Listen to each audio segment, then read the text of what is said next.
one of the biggest things I like about Slot is when he's in a position of need, he will go for it. Very Ferguson in that sense. Yeah.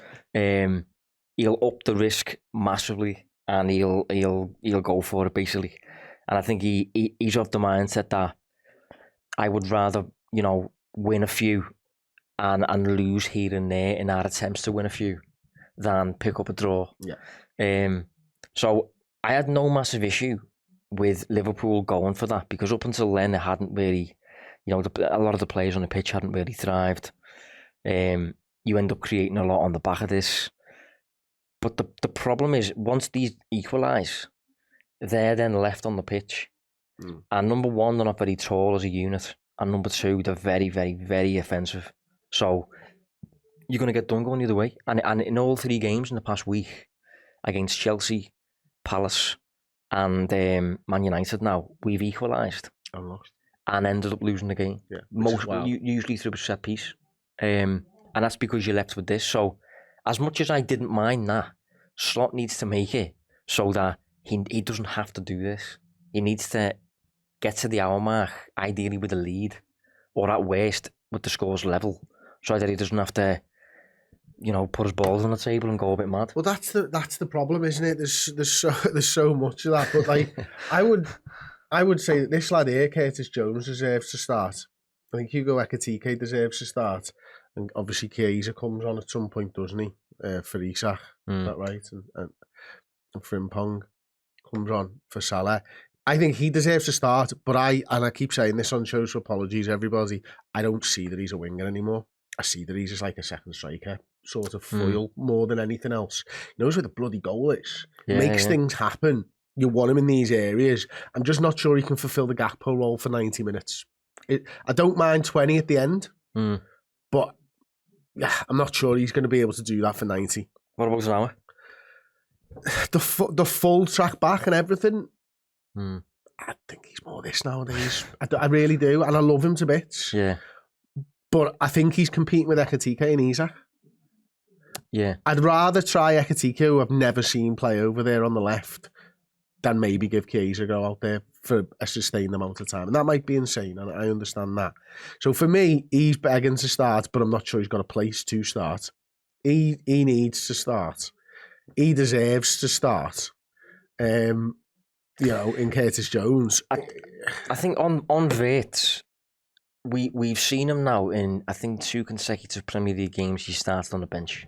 So and we haven't won.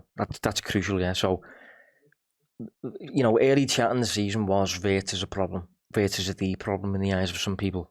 Getting scapegoated a little bit. So we're winning games. Yeah, we were winning games, yeah. But maybe Arne Slot also viewed it as a bit of a problem, because Slot has taken him out the team for the past 2. But we've lost both.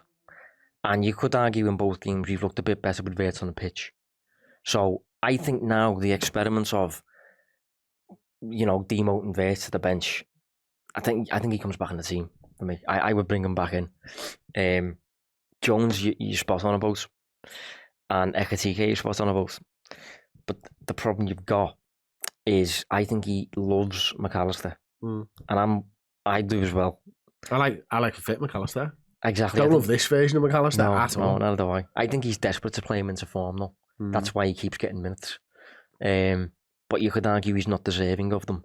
And Ekitike is up against Isak, who kind of has to play. And again, similar to McAllister, you are playing him into form. You're trying to play him, getting him up to match sharpness and all that. That's not going to happen if he's on the bench. So many little micro issues. So where are you moving forwards with this side right now for you? It's a difficult one because we've got Champions League this week and all that type of stuff. But for you, how are you laying out this team at the moment for maybe a sustained period? Yeah, it's a tough question because I've said a few times, I don't think the answer is obvious. What I don't want to see, and this is what worries me looking at fans and all that, is I don't want Arne Slot to just kind of lose the plot and just pick a team for the sake of it. In the hope, just sheer desperation, they might win today. Hopefully this works. You have to know, if that happens, you have to know why they've won. You have to be making decisions based on something that you've seen or whatever. So when people are saying just baseless shouts like pop start Frimpong ahead of Bradley or you know, play Ekatike on the left or whatever it might be. Some of them might have credence behind them, some of them are just baseless. You don't want to get to a point where you just starting random teams and just, you know, Hail Mary kind of shouts. So Can I push back on that slightly? yeah, go on. Isn't that what the managers do in second halves? Possibly. Because we've seen like Possibly. 3 different games and 3 different variations of a theme in the second half. So my point isn't, I don't think that's a bad idea. I definitely don't want the manager to do stupid things, but I think he might have already started. But the thing is, though, he's doing it as a response to the state of the match. Liverpool are a goal down. The players on the pitch ultimately aren't playing very well, so he's throwing bits at it. He's doing everything he can to just kind of get over the line with the players he's got, the tools he's got. I think if this team like that, the 4-2-4 that we ended up with, if they'd have went on and won the game, I don't think he starts with that next week. Do you know what I mean? I think it was very much like you know, we need goals here. We need to turn it up. We need to rally for the last half an hour. So do something with it. I suppose what I'm sort of leading to is I kind of think we need not to do that. We need not to just rip everything up and go, right, we've got to win this game. Like for me, like we're clearly not absolutely pairing, and I'll just throw the players in this sort of formation. But the only way they can improve is to play that way, you know, and ride it out and get better at it. Not just every time it doesn't work. Fuck it. Man up top. Do you know, it doesn't, when you're working all week, I'm assuming they're working all week on getting this right. For 45 minutes of a game, it doesn't go to plan and we just rip it up. That doesn't sound like it's going to convince the players that's the right thing to do. Yeah. It doesn't sound like you think about what Amarin's gone through. Can't work 3 at the back, can't work 3 at the back, can't work. At some point, the players start to think, can it work? And maybe the players, for us, you know, might be a couple of months away. But do you think you've just kind of got to go back to basics, right? Do you know what, lads? We need to stop conceding fucking goals. Okay? So let's get that bit sorted. First 2 games of last season, 0.5 XG against both games. Boomf, sound, solid. 1 XG, hero there for us. What are we giving up at the moment? We're giving up loads. Always above 1, every single game. Sort the fucking defence out, you don't need to score as many goals. See, I think he kind of did go back to basics recently in the sense that Vert's come out the team and he's played Szoboszlai back as the 10.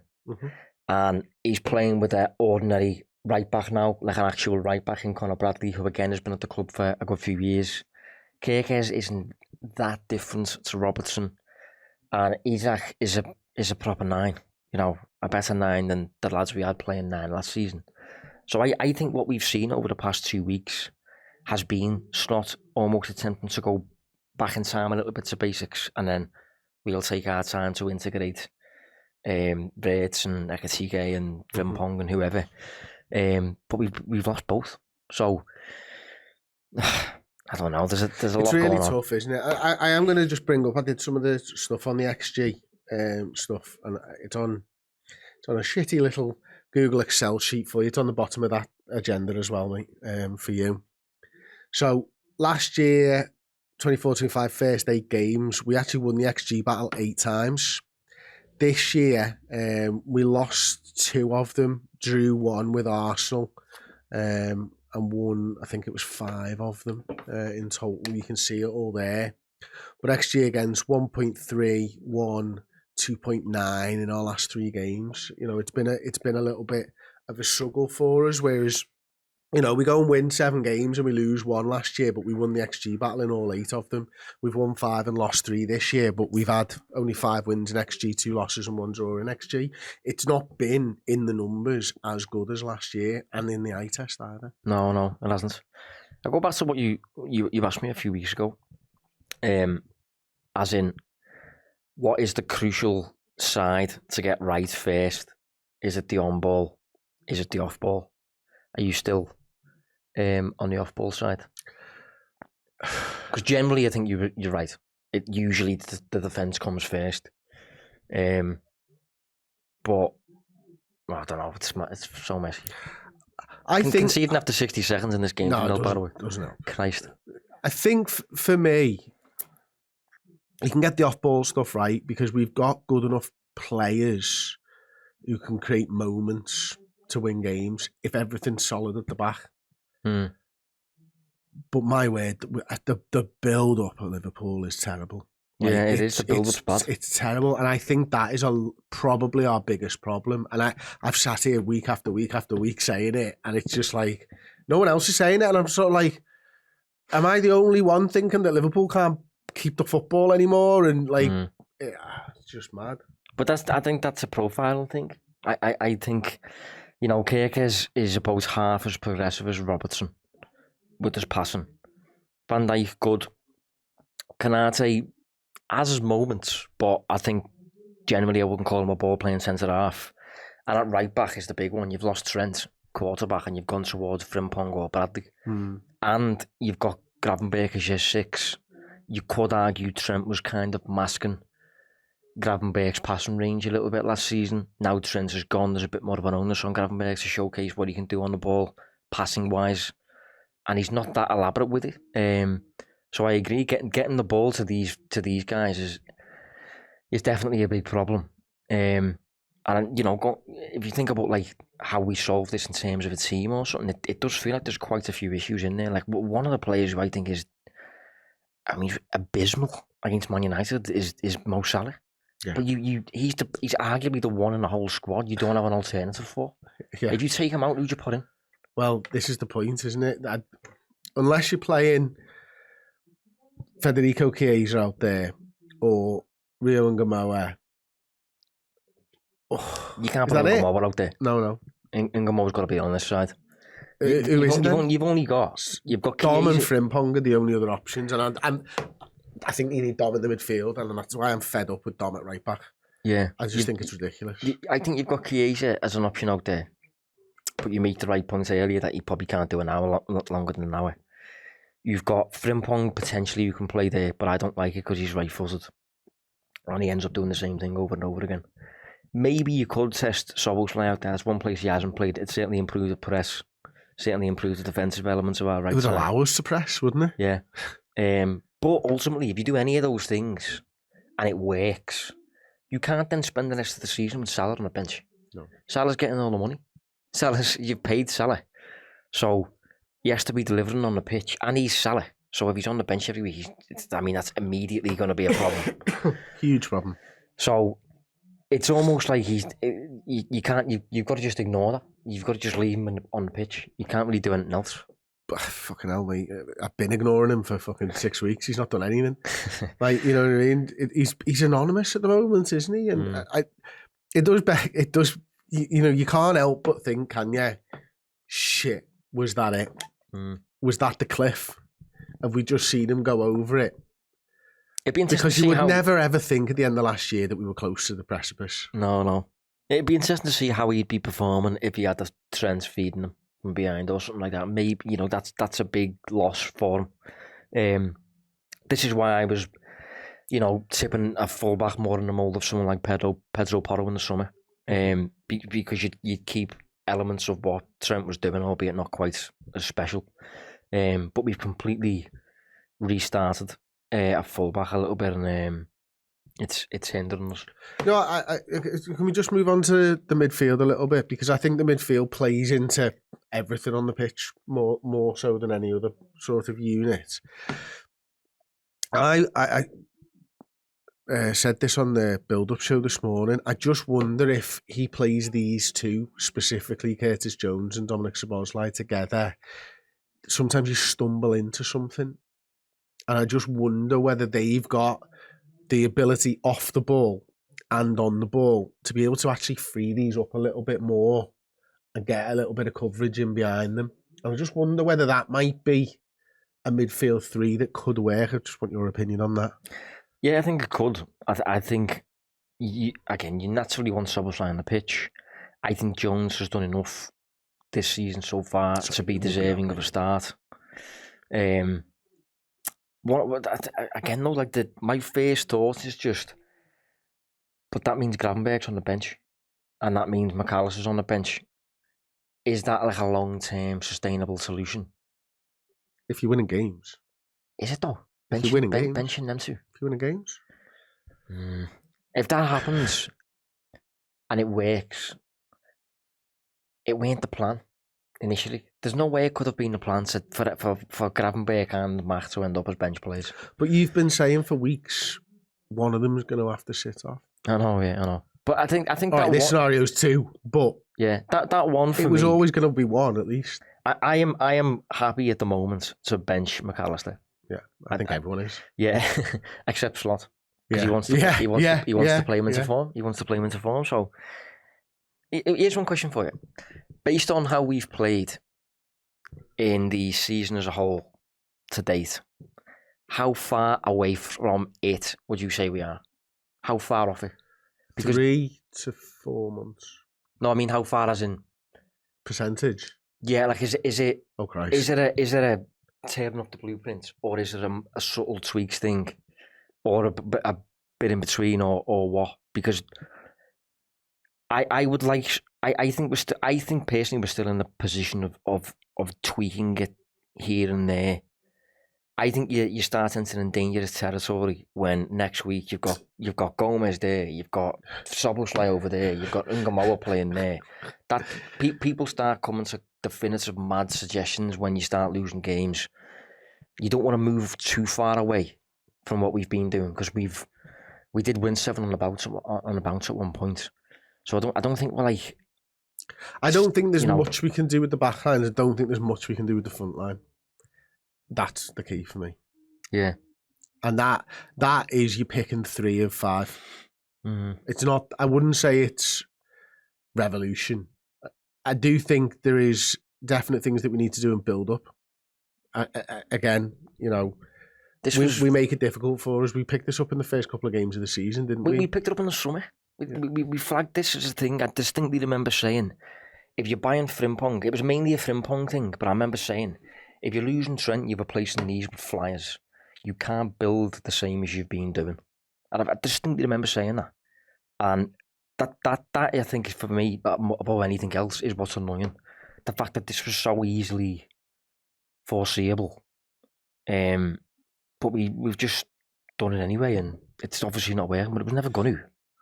So it's just a bit baffled by what the plan was. Yeah, I think, for me, the midfield makeup's not quite right yet. Whether that's to go back to more of the settled 3 that we had, not people-wise, but positionally from last year. And maybe you are, but then maybe you're sacrificing too much of what Wirtz is good at to do that. Because I don't think that when Szoboszlai and McAllister and Gravenberg have been in there together, they've not been playing the same way as last season, have they? It's been very, like, even the game at the weekend, McAllister was up here, wasn't he? Like, that's not last season's midfield plan. Maybe in the Everton game as well, that's not Gravenberg, but Gravenberg was up there, and he scored and assisted. And it was good, we praised it, but they're not playing the same way. So they're all thinking about their roles at the moment. So I don't know whether it's that. Maybe you just go, you boys just kind of go back to what you were doing rather than what we're trying to achieve for a bit. And you lay those foundations, and then you sort of add a little bit here, a little bit there. I don't know. It's really, I think it's a really big job at the moment, and I do think we're a few months away from I think in a weird sort of way, what makes it a big job is the sheer amount of really minor problems you've got. It's not like a few years ago where we quite clearly just needed a completely new midfield department. Yeah. And we went and did it in one summer after, I think we left 5 go and got 4 in the same summer, and on the back of that we were fine. I think in this one it's more like so many mini issues that are snowballing a little bit, to the extent that maybe Slot it's death by 1,000 paper cuts type thing. Exactly that. Maybe he's a bit unsure what to prioritise, and because so many of these are his new players now, you naturally feel a responsibility, right? I need to get the most out of them. And then you forget about who you've already got. As in like a Jones, who could just be a nice little solution for you. Yeah. Because he's like an old toy, you forget about that. You're looking at what you've bought. That was a clip from the deep dive. To check out the whole show, head to redmenplus.com or click the link in the description.